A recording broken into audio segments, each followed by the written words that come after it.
Block 1311, our introduction, 2017, so this being the fourth vintage, we have made this wine, and I wish we made more, but unfortunately it's just a little block we have up there in the Horse Heaven Hills.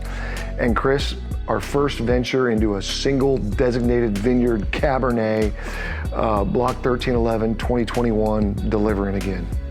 Yeah, it kind of goes against a lot of what I am used to thinking and saying, that we can always blend, if not different small amounts of other varieties in, at least different blocks and vineyards.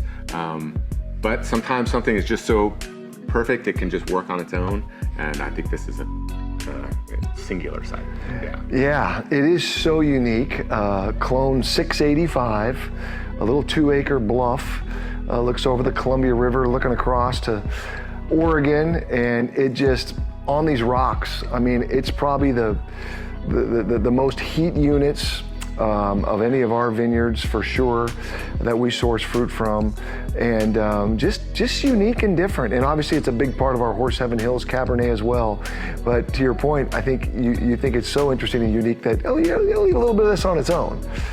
Yeah, I think you can see the color is just opaque. Yeah.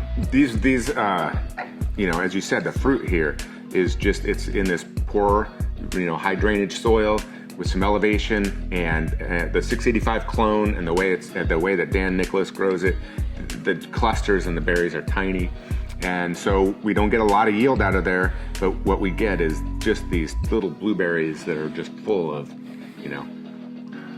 fruit, tannin, color, and it's just a singular wine. Would you say kind of more an old world kind of flavor profile compared to maybe the rest of our wines, or what do you get? It does have a couple of those notes. I mean, it's a full throttle Cabernet, no doubt about it. But even though it gets we pick it pretty late in the season normally, and even though it gets the hang time and it gets the full sugar accumulation, it always has this really nice hint of herbs like we would associate with Bordeaux. Yeah. And a lot of people think, if you over-ripen something, you're just going to get, you're just going to get this prune big juice. globs of prune juice. Yeah. And what we do here is we don't pick it overripe. We pick it fully ripe, even though it's a little later. Yeah. And so it retains some of that. Yeah.